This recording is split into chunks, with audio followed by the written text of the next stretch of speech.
سن لیے مان لیے، مگر اس کے بارے میں کوئی تحقیق کوئی ریسرچ کچھ نہیں کیے کہ اللہ ہی کیوں عبادت کے لائق ہے، اللہ ہی کیوں معبود برحق ہے، کیوں اللہ کے سوا کوئی دوسرا معبود نہیں ہو سکتا۔ اس کے بارے میں ہم نے کوئی تحقیق نہیں کی۔ یہ جو ایمان ہوتا ہے تخلیدی ایمان، جو پیدا ہوتے ہی بندے کو حاصل ہوتا ہے والدین کے ذریعے سے، دادا دادی کے ذریعے سے، گھر والوں کے ذریعے سے، کیا تو یہ جو ایمان تخلیدی ایمان، اس میں کمزوری ہوتی ہے۔ بندہ کیا ہے، چونکہ جتنا محقق ہوگا، جتنا علم اپنے اندر جانکاری جتنی وہ حاصل کرتا چلا جائے گا، اس کے یقین میں، اس کے ایمان میں ویسی ہی مضبوطی آتی چلی جائے گی۔ ہاں سمجھ گئے؟ تو اللہ پاک نے فرمایا تخلیدی ایمان والو تحقیقی ایمان کی طرف آؤ۔ کب تک خالی سنا سنی مانیں گے؟ اس کے بارے میں تحقیقی جائزہ لو کہ اللہ ہی کیوں عبادت کے لائق ہے، کوئی دوسرا کیوں نہیں ہو سکتا۔ تو ہم تحقیقی جائزہ لیتے ہیں تو اللہ پاک نے فرمایا پہلا جز جو کلمے کا ہے، لا الہ الا اللہ محمد رسول اللہ کلمے کا جو پہلا جز ہے لا الہ الا اللہ، اس میں پہلے لفظ میں فرمایا لا، لام الف لا۔ تو یہ جو لا کے معنی کیا ہے؟ نہیں۔ دوسرا لفظ ہے الہ۔ الہ اللہ کے صفتی ناموں میں سے ایک نام ہے، صفتی ناموں میں سے اللہ کے ایک نام ہے الہ۔ تو الہ کے معنی شریعت کی روح سے کیے جاتے ہیں معبود۔ کیا معنی کیے جاتے؟ عبادت کے لائق۔ تو لا الہ جب آپ کہیں گے تو کیا معنی ہوں گے؟ نہیں ہے کوئی معبود، نہیں ہے کوئی معبود۔ اللہ کے معنی سوائے۔ اللہ یہ اللہ کا ذاتی نام ہے، اللہ اللہ کا کیا ہے؟ یہ ذاتی نام ہے۔ الہ کیا تھا؟ صفتی نام۔ تو اللہ پاک نے فرمایا جان لا الہ الا اللہ، نہیں ہے کوئی معبود سوائے اللہ کے۔ یہ تو ترجمہ ہر ایک بندے کو عام و خاص کو پتہ ہے، لیکن دوسرا ترجمہ اس کا یہ بھی ہے کہ کون عبادت کے لائق ہوگا؟ اللہ ہی کیوں عبادت کے لائق ہے، کوئی دوسرا کیوں نہیں ہو سکتا؟ تو اللہ پاک فرما رہا ہے لا الہ، کوئی حاجت روا نہیں، کوئی نفع نقصان دینے والا نہیں، الا اللہ، سوائے اللہ کے۔ کیونکہ اللہ پاک نے قرآن مجید میں بہت سارے مقامات پہ فرمایا کہ یہ جو بت ہے تمہارے، یہ ناک پہ مچھر بیٹھا تو نہیں اڑا سکتے، مکھی بیٹھی تو نہیں اڑا سکتے، سامنے حلوے میں سے کوئی مکھی کچھ لے کر اڑ جائے تو اس سے بھی حاصل نہیں کر سکتے۔ ان کے سامنے تم گھنٹے بجا لو، بھجن پڑھ لو، یہ نہ کانوں سے کچھ سن سکتے ہیں، نہ آنکھوں سے کچھ دیکھ سکتے ہیں، نہ منہ سے کچھ بول سکتے ہیں۔ ہمارے ایک جلیل القدر پیغمبر حضرت ابراہیم خلیل اللہ نے سارے بتوں کو ایک بڑے بت کے سامنے ہتھوڑے سے توڑ ڈالا، مگر وہ بڑا بت اپنے ہی چیلوں کو بچا نہیں سکا۔ تو وہ تم کو کیا بچائیں گا جب پریشانی آ جائیں گی؟ تم کو کیا مدد کریں گا جب تم مصیبت میں ہوں گے؟ تمہاری کیا جھولی بھرے گا جب تم حاجت کے لیے اس کو پکارو گے؟ جب تم کو کیا عطا کرے گا جب تمہیں کسی چیز کی حاجت ہوگی؟ وہ کیا رزق دے گا؟ وہ کیا کائنات کا بنانے والا ہوگا؟ وہ تو مکھی کے پر کو بھی بنانے والا نہیں ٹھہرا۔ یہ اللہ پاک نے جگہ جگہ قرآن مجید میں فرمایا۔ تو اس کی روشنی میں الہ کے ایک معنی یہ ہے کہ نفع دینے والا، نقصان دینے والا۔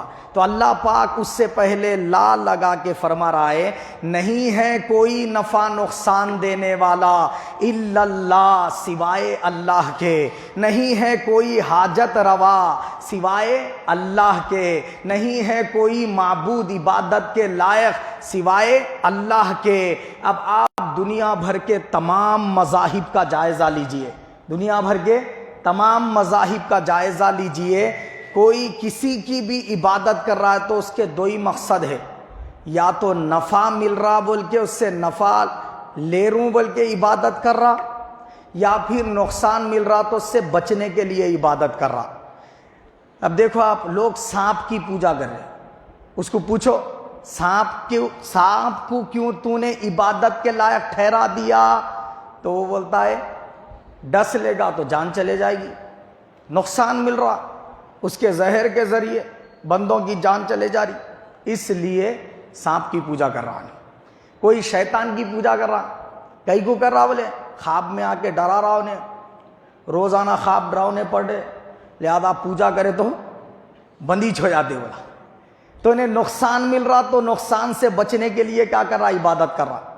اب کوئی غنڈا ہے لیڈر سمجھو، انہیں قتل و غارت گری مچائے ہوئے ہے، کوئی اس کے خلاف بولا تو اس کی زبان کاٹ دے رہا، اس کے ہاتھ کاٹ دے رہا، پیر کاٹ دے رہا، ڈر کے پبلک کیا کرتی؟ اس کا پتلا بنا دے کے عبادت کرو بولے تو بھی کرنا شروع کر دیتی۔ تو اس کو کیوں عبادت کے لائق ٹھہرائے؟ اس کی غنڈا گردی سے بچنے کے واسطے، اس سے پہنچنے والے نقصانات سے بچنے کے لیے۔ تو نفع نقصان دینے والا کس کو سمجھے؟ انہوں مخلوق کو سمجھے، مخلوق کو نقصان دینے والا سمجھے، اس کی پوجا شروع کر دی ہے۔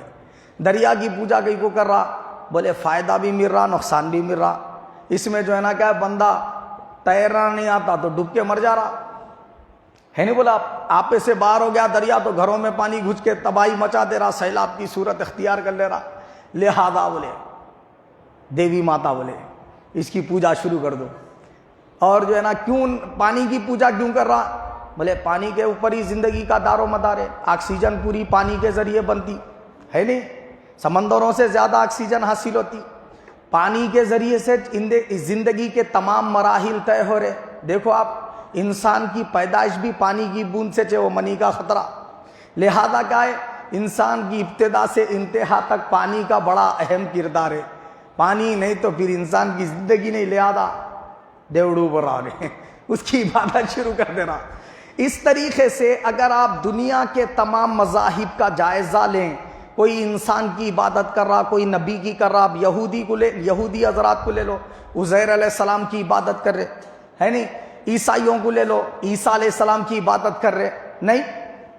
دنیا میں کوئی ولی کی عبادت کر رہا، کوئی نبی کی عبادت کر رہا، کوئی آسمان کی تو کوئی زمین کی، کوئی جھاڑ کی تو کوئی پہاڑ کی، کوئی دریا کی ہے نہیں، کوئی پہاڑوں کی عبادت کیوں کر رہا؟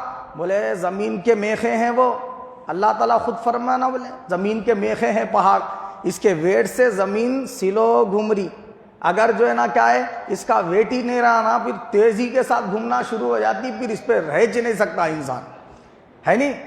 تو اس طریقے سے زمین ہماری اماں ہے، بولے زمین کی عبادت کرو، کئی کو کر رہا میاں زمین کی عبادت، بولے تو اس کے اوپر بسیرا کر سک رہے، کھیتی باڑی کر سک رہے، بہت سارے فوائد اس کے ذریعے حاصل ہو رہے، لہذا انہیں عبادت کے لائے۔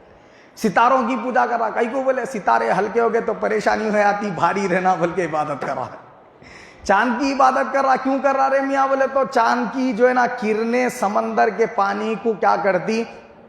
پھیلا کے جو ہے نا لے کے آتی، اور کچے پھلوں کو پکانے میں مددگار ثابت ہوتی، پھر اس کے اندر مٹھاس پیدا ہوتی چاند کی چاندنی کی وجہ سے، سمجھ رہے آپ؟ یہ سب فوائد حاصل ہو رہے، پھر مہینے جو ہے نا ڈیسائیڈ کر سک رہے، دنوں کا تعین کر سک رہے، پھر ہمارے معاملات والی زندگی میں اس کا بڑا کردار ہو رہا، لہذا چاند خدا ہے۔ کوئی بولا سورج خدا ہے، کیوں کر رہا؟ بولے تو سورج سے فائدے مل رہے، وٹامن D3 مل رہا، سورج کی کرنیں جا کے سمندر پہ پڑی، بھاپ بن کے پانی اڑ رہا، ابر بن کے برس رہا، اس طریقے سے جو ہے نا ہماری سورج کے ذریعے کیا ہو رہی؟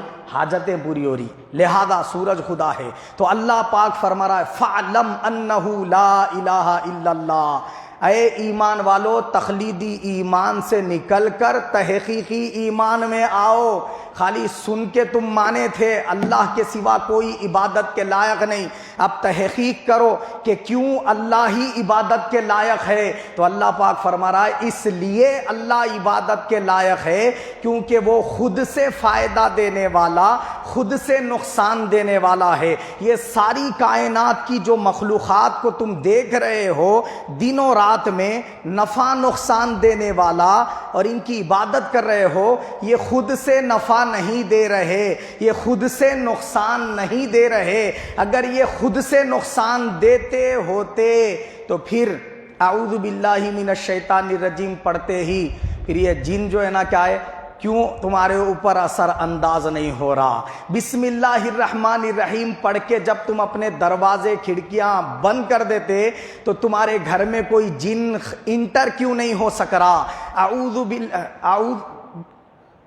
اللہم انی اعوذ بک من الخبث والخبائث، یہ جب دعا پڑھ کے تم بیت الخلاء میں داخل ہوتے ہو تو پھر وہ جنات جو خبیث ہے اور بیت الخلاء میں رہنے والے ہیں وہ تم کو نقصانات کیوں نہیں پہنچا رہے؟ اس کا مطلب یہ ہوا کہ دعا پڑھنے والا ان کے پہنچائے جانے والے نقصانات سے محفوظ ہے، تو کوئی اور ذات ہے جس نے ان کو طاقت عطا فرمائی، جب تم اس کا نام لیتے ہو تو وہ نقصانات تم کو نہیں پہنچا سکتے۔ تو پتہ چلا کہ جو اصل میں ان کو طاقت دیا ہے وہ عبادت کے لائق ہے، یہ اللہ کی مخلوق ہے۔ تو مخلوق کو مخلوق سمجھو، خدا کے برابر نہ سمجھو۔ فَاعْلَمْ أَنَّهُ لَا إِلَٰهَ إِلَّا اللَّهُ، جب تم اس طرح تحقیق کرو گے تب پتہ چلے گا، تمہارے ایمان میں مضبوطی آئے گی، تم اللہ پر بھروسہ کرنے والے بنو گے، تم اللہ کے حضور گڑ گڑانے والے بنو گے، تم اللہ کے حضور راتوں کو اٹھ کر سجدے کرنے والے بنو گے۔ یہ ایسے ہی نہ تمہارے اندر انقلاب پیدا ہوگا، تحقیق کرو گے تب یہ انقلاب پیدا ہوگا۔ اس لیے فرمایا اللہ پاک نے تحقیق کرو۔ اب دیکھو، آپ سانپ ڈس لیا تو جان چل جاتی بولے، مگر جو بندہ کثرت کے ساتھ ڈرگس لیتا ہے، کثرت کے ساتھ افیون گانجا وغیرہ استعمال کرتا ہے، تو ویسے بندے کو ایک وقت ایسا آتا کہ انہیں وہ لیا تو نشہ نہیں چڑھتا اس کو۔ ڈرگس وغیرہ جو کنٹینیو لینے والا بندہ، ایک ٹائم ایسا بھی آتا اس کی لائف میں اس کو وہ بھی اثر نہیں کرتا، وہ کتنا بھی لیا تو انہیں نشہ ہی نہیں آتا۔ اس کو کیا کرنا پڑتا معلوم؟ ناگ سانپ لے کر زبان پہ ڈسوانا پڑتا اس کو، انہیں ڈسوا لیا تو اس سے نشہ چڑھتا، اس کو مرتا نہیں۔ انہیں نارمل بندے کو ڈسا تو مر رہا، اور وہ بندے کو ڈسا تو الٹا انہیں زندہ رہ رہا، اس کو نشہ آ رہا، ابھی اس کی زندگی بڑھ رہی۔ ابھی بات سمجھ رہے آپ؟ تو معلوم کیا ہوا اس سے؟ زہر میں ہم نے دیکھا مارنے کا اثر ہے عمومی طور پہ، مگر انسانوں میں کچھ ایسے بھی انسان ہیں وہ اتنے زہریلے، سانپ ڈسا بھی تو ان کے اوپر کوئی اثر نہیں ہوتا۔ تو زہر یہاں پہ فائدہ پہنچا رہا، وہاں نقصان پہنچا رہا ہے، نہیں بولا آپ؟ کئی ایسے بندے ہیں کہ ان لوگوں کو ایسے بیماریاں پیدا ہو جاتے ہیں، جیسا کہ آپ کینسر کی بیماری ہے، اس کے لیے اس کے جسم میں زہر چڑھانا پڑتا۔ وہ جو زہر چڑھا رہے وہ زہر کس سے بنایا جا رہا؟ سانپوں کے زہر سے بنایا جا رہا۔ سمجھ رہے آپ؟ زہریلے جو جڑی بوٹیاں ہیں جس کے استعمال سے انسان مر جاتا، نارمل انسان، وہ ایسے زہروں کو جمع کر کے اس کی ادویات تیار کی جاتی اور پھر وہ انسان کے جسم میں چڑھاتے، تو اس کے پورے بالاں جھڑ جاتے۔ وہ کینسر ایسو والے کو انجیکشن جب دیا جاتا تو پورے بال جھڑ جاتے، سر کے پورے، سب پلکوں کے، پورے جسم پہ کہاں پہ بھی بال نہیں رہتے، اس جھڑ جاتے، اتنا زہریلا رہتا ہو، مگر انہیں زندہ رہ رہا، مر رہا نہیں۔ تو زہر کا کام اگر صرف مار دینا ہے، نقصان دینا ہے، ہر ایک مر جانا تھا، کچھ بچ جا رہے کچھ مر جا رہے، کا مطلب کیا ہوا کہ زہر میں نقصان دینے کی طاقت اللہ نے رکھی ہے۔ جب وہ چاہتا ہے کہ اس کے ذریعے فلاں مرے تبھی مرتا انہیں، جب وہ چاہتا ہے اس کے ذریعے فلاں نہ مرے تو مرتا ہی نہیں انہیں۔ بات سمجھ گئے؟ ایک گاؤں میں دو بندے سو رہے تھے ایک ساتھ، ہوا کیا؟ ناک صاحب آ کے ایک بندے کو ڈس لیا، سمجھ گیا تھا، اور دوسرے بندے کے پاس جا کے بیٹھ گیا پھن ڈال کے، مگر اس کو ڈسا نہیں۔ اب دونوں نیند میں سے اٹھے، جس کو ڈسا نہیں، جس کے پاس خالی پھن ڈال کے بیٹھا ہوا ہے، انہیں ہارٹ اٹیک آ کے مر گیا، میرے کو سانپ کاٹ لیا بول کے، حالانکہ اس کو کاٹا ہی نہیں۔ جس کو کاٹ دیا تھا اس کے پاس چونکہ سانپ نہیں تھا تو کیا ہوا؟ انہیں بچ گیا۔ اور سائنس بھی آج بول رہی کہ جب سانپ ڈس لے تو بندے کو نہ ٹینشن لینا چاہیے، نہ بھاگ دوڑ کرنی چاہیے، اطمینان سے سکون سے ایک ہی جگہ پہ بیٹھا ہوا رہنا چاہیے۔ اس سے کیا ہوتا؟ زہر خون میں زیادہ نہیں پھیلتا گتے، سمجھ رہے آپ؟ تو وہاں وہی معاملہ ہوا، ایک بندہ ٹینشن لے لیا، انہیں سانپ ڈسا بھی نہیں مگر وہ ٹینشن کی وجہ سے ہارٹ آ گیا اس کو، اور دوسرا بندہ کیا ہے؟ ٹینشن ہی نہیں لیا اور اس کو سانپ ڈس لیا پھر بھی نہیں مرا انہیں۔ تو پتہ کیا چلا؟ زہر میں مارنے کا اثر نہیں ہے، اللہ نے اثر رکھا ہے۔ اللہ نے قرآن مجید نازل کر کے یہی بات ہر جگہ سمجھائی، آگ کا کام جلانا ہے، سمجھ رہے نا؟ آگ میں کوئی چیز سلامت نہیں رہتی، وہ جلا دیتی ہے، ہلاک کر دیتی ہے، تباہی مچا دیتی ہے، ہم دیکھتے ہیں۔ مگر اللہ پاک نے فرمایا میرے ابراہیم کو ساری دنیا جلانے کے لیے آگ میں ڈال دی، مگر کیا ہوا؟ ہم نہیں جلانا چاہ رہے تھے، ہم نے حکم دیا قلنا یا نار کونی بردا و سلاما علی ابراہیم، اے آگ ٹھنڈی اور سلامتی والی ہو جا ابراہیم پر، تو وہ آگ سلامتی والی ہو گئی ابراہیم علیہ السلام پر۔ آگ آگی رہی مگر بال بھی باقا نہیں کر سکی، ساری دنیا مارنا چاہتی ہے اور اللہ بچانا چاہتا ہے، پوری دنیا پہ اللہ کا ارادہ غالب آ گیا۔ ہوا کہ نہیں ہوا؟ فرعون کیا کرا؟ میں موسیٰ کلیم اللہ علیہ السلام کو ختم کر دیتا ہوں، بلا پیدا ہی ہونے نہیں دیتا ہوں، بلا وہ خواب کے بعد ہوا کیا؟ اللہ تعالیٰ فرمایا تو بھی کیسا مارتا میں دیکھتا ہوں، بولا اللہ تعالیٰ کیسا مارتا تو؟ میں بچاتا ہوں موسیٰ کلیم اللہ کو، میں پیدا کر کے رہتا ہوں، میں موسیٰ علیہ السلام کو کمال تک پہنچا کے تیری سلطنت کے خاتمے کا سبب بنا دیتا ہوں۔ اب تیرا بھی ارادہ تو چلا، میرا بھی ارادہ میں چلاتا ہوں۔ اب دونوں کے ارادے چلے، کیا ہوا؟ فرعون نے تفاسیر میں آتا ہے 10,000 بچے ایک موسیٰ علیہ السلام کو مارنے کے چکر میں قتل کر دیے، اور وہ اطمینان سے بیٹھا رہا کہ میں وہ بچے کو پیدا ہونے نہیں دیا، مگر موسیٰ علیہ السلام پیدا ہو گئے، اور اللہ نے ان کے والدہ سے حکم دے کر فرمایا کہ تم ان کو ایک صندوق میں داخل کر کے موسیٰ علیہ السلام کو وہ صندوق کو دریائے نیل میں چھوڑ دو۔ وہ دریائے نیل میں چھوڑ دیے، وہ صندوق بہتا ہوا سیدھا آ گیا فرعون کے محل میں۔ اٹھایا کون وہ صندوق کو؟ فرعون ہی۔ اس کا جو ہے نا کیا ہے، صندوق کو جو ہے نا کھولا بھی کون؟ فرعون ہی۔ اور کھولنے کے ہاتھ میں دیکھا موسیٰ علیہ السلام مسکراتے بیٹھے ہوئے اس میں، تو ان کے چہرے کو دیکھ کے وہ بھول گیا انہیں، ایک بچہ جو ہے نا میرے سلطنت کے خاتمے کا سبب بنے گا، گود میں اٹھا لیا اور کیا کیا؟ ایک موسیٰ علیہ السلام کو پالنے کے لیے سونے کا جھولا بنایا انہیں۔ خود کے گھر میں سونے کے جھولے میں نہیں جھول سکتے تھے، مگر اللہ نے موسیٰ علیہ السلام کو والدہ کے گھر سے اٹھایا۔ فرعون جو جانی دشمن ہے اور ان کو قتل کرنے کے چکر میں سب کا قتل کر رہا ہے، کئی بچوں کا قتل کر دیا، مگر موسیٰ علیہ السلام کو مار سکا کیا؟ کتنا لشکر تھا اس کا؟ نہیں، کتنے ہتھیار تھے اس کے پاس، کتنے خزانے تھے، کتنے سپاہی تھے، مارنا تو بالکل آسان تھا، مگر موسیٰ علیہ السلام کو مار نہیں پایا انہیں، بلکہ الٹا ان کو پالا اپنے پاس۔ تو اللہ جس کو مارنا نہ چاہے، پوری دنیا مارنے والی بن جائے تو بھی نہیں مار سکتی، یہی بتایا اللہ پاک نے۔ تو اصلاً نفع نقصان دینے والا کون ہے؟ اللہ ہے۔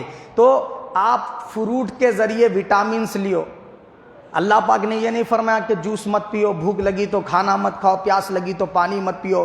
اللہ پاک نے یہ فرمایا پیاس لگی پانی پیو، مگر یہ مت سوچو پانی پیاس بجھا رہا، یہ سوچو اللہ کی عطا سے پانی پیاس بجھا رہا۔ کیا؟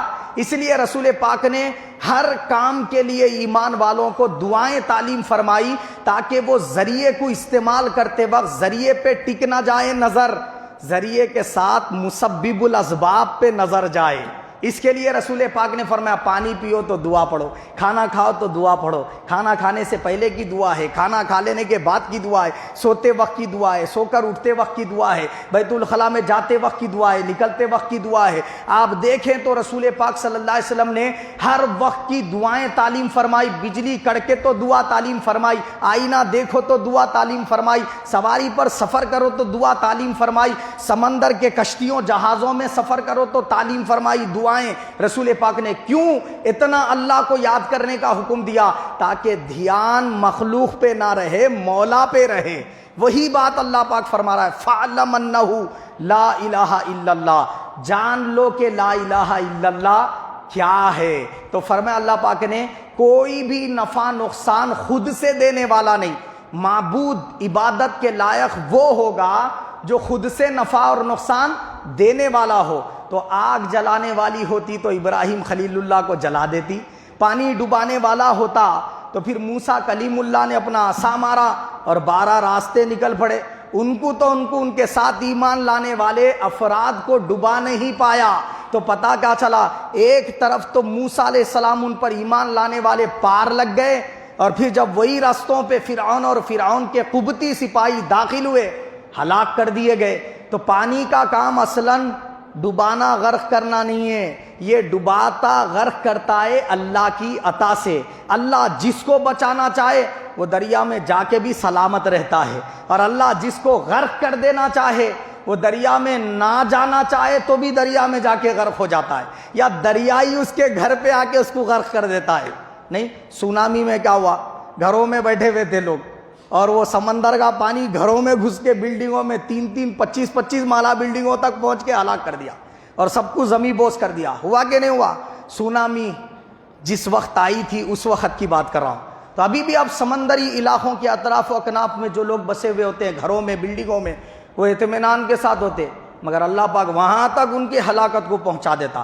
ایک حیدرآباد میں کیا ہوا، ایک واقعہ پیش آیا، ایک بندہ کیا کرا معلوم، میں خودکشی کر لیتا ہوں بلکہ 4 مینار پہ چڑھ کے اوپر سے کودا تھا۔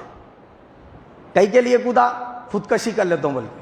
جب کودا انہیں تو انہیں جس کے اوپر گرا نا انہیں مر گیا، انہیں سلامتی چھے۔ تو وہ جو نیچے چلنے والا تھا اس کا تو ارادہ ہی نہیں تھا خودکشی کرنے کا، نہ انہیں مرنا چاہ رہا تھا، مگر ایک بندہ مرنے کے ارادے سے کودا، اللہ نے اس کو سلامت رکھنا چاہا، انہیں بچ گیا۔ اوپر سے کود کے نیچے جو تھا چلنے والا، انہیں تو موت کا سوچا بھی نہیں اور اس کو موت آ گئی۔ فانوس بن کے جس کی حفاظت کرے ہوا، وہ شمع کیا بجھے جسے روشن کرے خدا۔ تو اللہ رب العزت نے یہ واقعات وغیرہ سب قرآن مجید میں بیان کر کے یہی درس دیا کہ ایک ہی بستی ہے کہ وہاں ایمان لانے والے سلامت ہیں اور نبی نے بد دعا کر دی، دوسری طرف پورے کے پورے ہلاک کر دیے گئے۔ حضرت نوح علیہ السلام کا واقعہ لے لو، کیا ہوا؟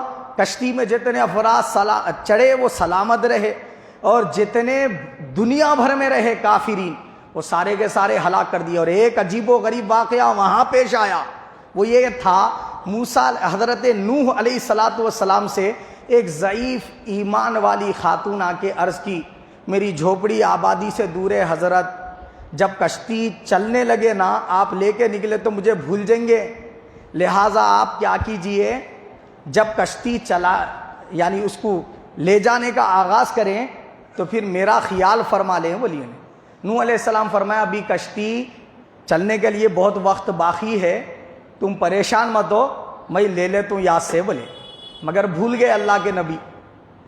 حضرت نوح علیہ السلام کشتی میں وہ ضعیف خاتون کو لینا بھول گئے۔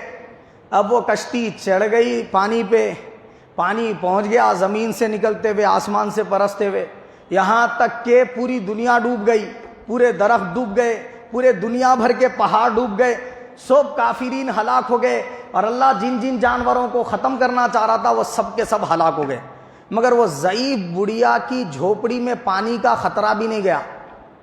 انہیں وہ جھوپڑی میں آرام میں، انہیں بے خبر ہے، طوفان آیا بول کے خبر بھی نہیں ہے اس کو، مزے میں ہے، انہیں عزت بلاتے بول کے مزے میں ہے جھوپڑی میں۔ اب ہوا کیا، وہ طوفان پورا تھم گیا، عذاب الہی ختم ہو گیا، پھر کشتی کنارے لگ گئی، نوح علیہ السلام باہر تشریف لائے۔ بعد میں جب انہوں نے دیکھا کہ ایک جھوپڑی ہے سلامت، تو جب جھوپڑی کے پاس گئے تو وہی ضعیف خاتون نکلی، انہیں بولی حضرت آپ آگے چلنا ہے کیا، میں ریڈی چھوں بول کے بولیے۔ تو حضرت فرمائے کہاں بھی چلنا نہیں ہے، طوفان آ بھی گیا اور سب کے سب جو ہے نا طوفان میں کافرین ہلاک بھی کر دیے گئے۔ یہ اللہ کی قدرت ہے کہ تو کشتی میں آئی بھی نہیں، اللہ نے تیری جھوپڑی کو ہی کشتی بنا دیا۔ بولے اس طرح اللہ تعالیٰ حفاظت فرماتا ہے۔ تو خود سے نفع نقصان دینے والی جو ہستی ہے وہی عبادت کے لائق ہوگی، اگر کوئی خود سے نفع نقصان دینے والا نہیں ہے وہ عبادت کے لائق نہیں ہو سکتا۔ تو اب آپ دیکھیے دنیا بھر کے تمام جہاں جہاں جس کی بھی عبادت کی جا رہی ہے، وہ تمام ہستیوں کو، وہ تمام چیزوں کو، وہ تمام اشیاء کو دیکھیے خود سے نفع نقصان دینے والے نہیں ہیں۔ ہم کہتے ہیں چھری کاٹنے والی ہے، نہیں کہتے ہیں کہ نہیں کہتے؟ اللہ پاک فرما رہا ہے چھری نہیں کاٹتی، میرے حکم سے کاٹتی، انہیں میرے اذن سے کاٹتی، میری دی ہوئی طاقت سے کاٹتی، خود سے نہیں کاٹ سکتی انہیں۔ اگر خود سے کاٹنے والی ہوتی، آؤ تم کو ایک واقعہ بتاؤں، حضرت اسماعیل کے گلے پہ ابراہیم نے چھری چلائی، کاٹی کیا پوچھ رہا اللہ پاک؟ نہیں کاٹی۔ جب ہمارا حکم نہیں تھا، چھری کے لیے یہ حکم تھا کہ اسماعیل کے گلے کو ہرگز نہ کاٹنا، 3 مرتبہ چلائے پوری قوت کے ساتھ، مگر اس کے باوجود گلا نہیں کاٹ سکی۔ جب وہ 3 مرتبہ چلا کے چھری سے بولے ابراہیم علیہ السلام اے چھری، باپ کاٹنے کے لیے تیار ہے، بیٹا کٹنے کے لیے، پھر تو کیوں نہیں چلتی؟ اس نے کہا اے ابراہیم، آپ نے 3 مرتبہ مجھے چلایا، مگر اللہ نے 4 بار حکم دے دیا، بولے خبردار اسماعیل کے گلے کو اگر کاٹی تو حضرت ابراہیم علیہ السلام نے وہ چھری پھینکی غصے سے، تو جب پھینکی نا تو وہ چھری پھینکتے ساتھ ہی پتھر 2 ٹکڑے ہو گیا، اتنی تیز تھی مگر گلے اسماعیل علیہ السلام کو کاٹ نہ سکی۔ کیا بات معلوم ہوئی؟ چھری کاٹتی ہے اللہ کی عطا سے۔ ہم کہتے ہیں سر کا درد دور ہونے کے لیے گولی کھا لیے، گولی اچھی ہے، بولے اس گولی سے سر کا درد دور ہوتا۔ بنائی کس لیے گئی؟ سر کا درد دور کرنے کے لیے بنائی گئی ہے، نہیں دوا کئی کے لیے بنائی جاتی، بیماری دور کرنے کے لیے بنائی جاتی۔ مگر ایک بار ایسا ہوتا، ایک بندہ سر کے درد کے لیے وہ گولی کھاتا، اس کا سر کا درد کم ہو جاتا، دوسرا بندہ سر کے درد کے لیے کھایا مگر اس کو انفیکشن ہو جاتا۔ ہو رہا نہیں ہو رہا یہ ہے نہیں؟ تو اب اس سے کیا بات معلوم ہوئی؟ گولی میں نہ شفا ہے نہ بیماری ہے، گولی بس تیار کی جا رہی ہے، دوا تیار کی جا رہی ہے، مگر شفا کا دینا نہ دینا اللہ کے ہاتھ میں ہے، بھوک کا مٹانا نہ مٹانا اللہ کے ہاتھ میں۔ کئی بندے ایسے رہتے، انہوں کھاتے جاتے، کتنا بھی کھا لیو تو بھوکی لگ رہی، برے پیٹ بھر رہا ہی نہیں، برے ایسے کئی بندے جو یہ کہتے ہیں کہ کتنا بھی کھائے تو بھوک ہی لگتے جا رہی، پیٹ ہی نہیں بھر رہا، بولے تو اب اس کا کیا مطلب ہوا؟ کھانا بھوک نہیں مٹا رہا، مٹا رہا کون؟ مولا۔ تو رسول پاک فرمائے جس کھانے کو یا جس غذا کو یا جس چیز کو بھی کھانے سے پہلے اللہ کا نام نہ لیا جائے وہ پیٹ میں جا کے زہر کا کام کرتی، بولے رسول پاک۔ سمجھ گئے بات آپ؟ اور مومن ایک آنت کھاتا ہے، اس کی بنسبت منافق 7 آنت کھاتا ہے، بولے وجہ کیا ہے اس کی؟ کافر و منافق 7 آنت کھاتا ہے، یعنی اس سے 6 گنا بڑھ کے کھا رہا، انہیں 1% کھا رہا تو انہیں 6% بڑھ کے کھا رہا، 7 گنا کھاتا، بولے رسول پاک صلی اللہ علیہ وسلم۔ دور کرنا ہے، کس کو کامیابی دینا ہے، کس کو ناکامی دینا ہے، ہاں یہ چیزیں دینے کے لیے اللہ پاک نے، چونکہ دنیا دار الاسباب ہے، یہاں ذریعہ اور سبب اللہ پاک نے تیار فرمایا۔ کبھی نہیں دیکھیں گے آپ نے ذریعے بنائے ہیں یہ، ہاں بغیر ذریعے کے سب کچھ کر سکتا ہے، اس کو ذرائع کی ضرورت اور حاجت نہیں ہے، مگر اس نے ذریعے بنائے کس کے لیے؟ ہمارے لیے، کیونکہ ہم کو ذریعہ اس لیے چاہیے، ہر نئی دکھنے والی چیز سے اگر کوئی چیز ہم کو مل گئی تو پھر اس صورت میں کیا ہوتا معلوم؟ انسان جو ہے نا ڈر جاتا، گھبرا جاتا، یہ انسان کی فطرت میں داخل ہے۔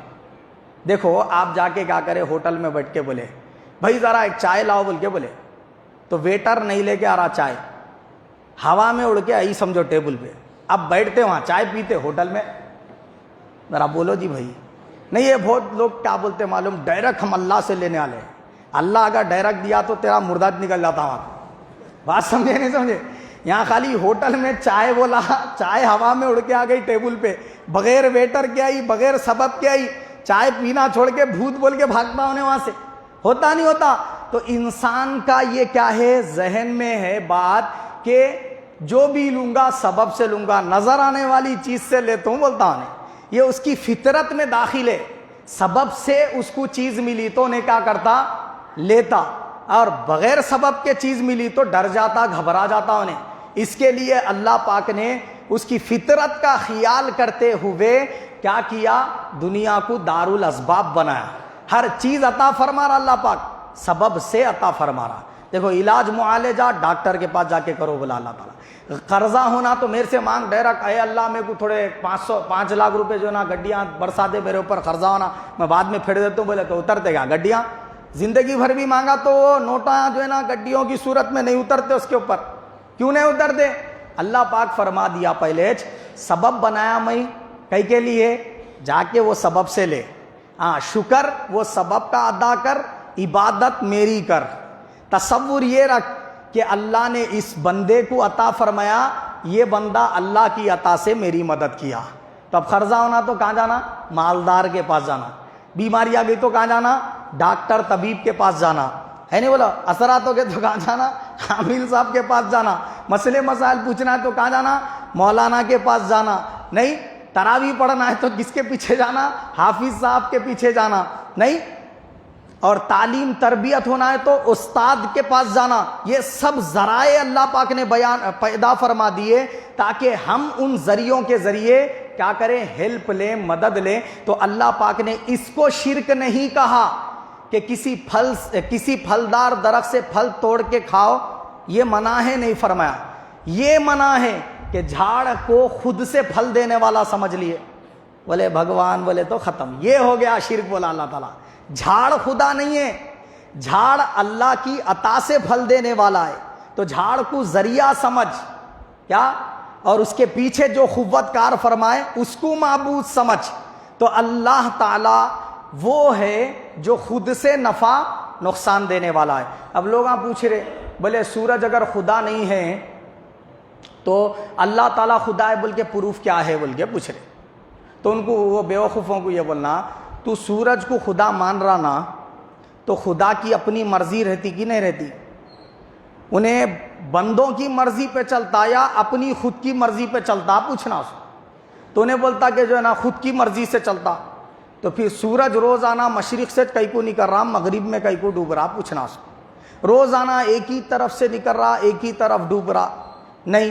کبھی ایسا ہوا شمال سے نکل گیا جنوب میں ڈوبا، کبھی ایسا ہوا مغرب سے نکل کے مشرق میں ڈوبا، کبھی ایسا ہوا کہ جو ہے نا 24 گھنٹے 12 گھنٹے میں جو ہے نا نکل کے ڈوب کے پھر 12 گھنٹے میں رات رہنے کے بجائے 24 گھنٹے تک رہ جانا تھا انہیں ایک ساتھ. ایسا کہیں کو نہیں ہوا بول کے پوچھنا اس کو. تب انہیں خاموش ہو جاتا. تو اس کو بولنا بابا یہ سورج جو زمین سے ہزاروں گنا بڑا ہے، یہ سورج بھی تھر تھر کانپ رہا، کسی کے حکم کا پابند ہے. اس کا ٹائم سے نکل کے ٹائم میں ڈوبنا، روزانہ ٹائمنگ مینٹین کرنا، اس بات کی دلیل ہے کہ انہیں کسی کے حکم کا پابند ہے. کوئی نہ کوئی ایسا ہے جو اس کو آرڈر دیا سو ہے، انہیں اس آرڈر کو فالو کر رہا. تو اتنی بڑی مخلوق ہو کے انہیں اس کے سامنے تھر تھر کانپ رہا. جس کے سامنے سورج تھر تھر کانپ رہا نا، اس ذات کا نام اللہ ہے. ہم اس کی عبادت کرتے ہیں، سورج کی عبادت نہیں کرتے. ہاں سورج سے وٹامن D3 لیتے بولنا اس کو. سورج کے ذریعے کیا ہے؟ سیکا لے لیتے ہم، سورج کے ذریعے فوائد حاصل کر لیتے. مگر سورج کو خدا اس لیے نہیں سمجھتے، انہیں یہ فائدے خود سے نہیں دے رہا، اللہ کی عطا سے دے رہا. یہی تعلیم انبیاء کرام نے دی، یہی تعلیم اولیاء اللہ نے دی کہ کسی بندے کو اللہ کے برابر نہ ٹھہراؤ اور اللہ کو کسی بندے جیسا مت سمجھو. اللہ خالق کائنات ہے، مالک کائنات ہے، رازق کائنات ہے، حاکم کائنات ہے. ساری کائنات کی مخلوقات کو تخلیق بھی فرمایا ہے اور ان کی ہر لمحہ حاجت روائی فرماتا ہے خود اپنے آپ سے. کسی سے یہ پاورز لیا سو نہیں ہے. اس کے پاس یہ جو پاورز ہے وہ جو ہے نا اس کے خود کے اپنے ہیں. سمجھ گئے بات آپ؟ اس لیے اللہ ہی عبادت کے لائق ہے، کوئی دوسرا عبادت کے لائق نہیں ہو سکتا. اللہ پاک مجھے بھی اور آپ سب کو بھی حق کو حق قبول کرنے، اس پر عمل کرنے کی توفیق عطا فرمائے. ہم سب کا خاتمہ بالخیر فرمائے.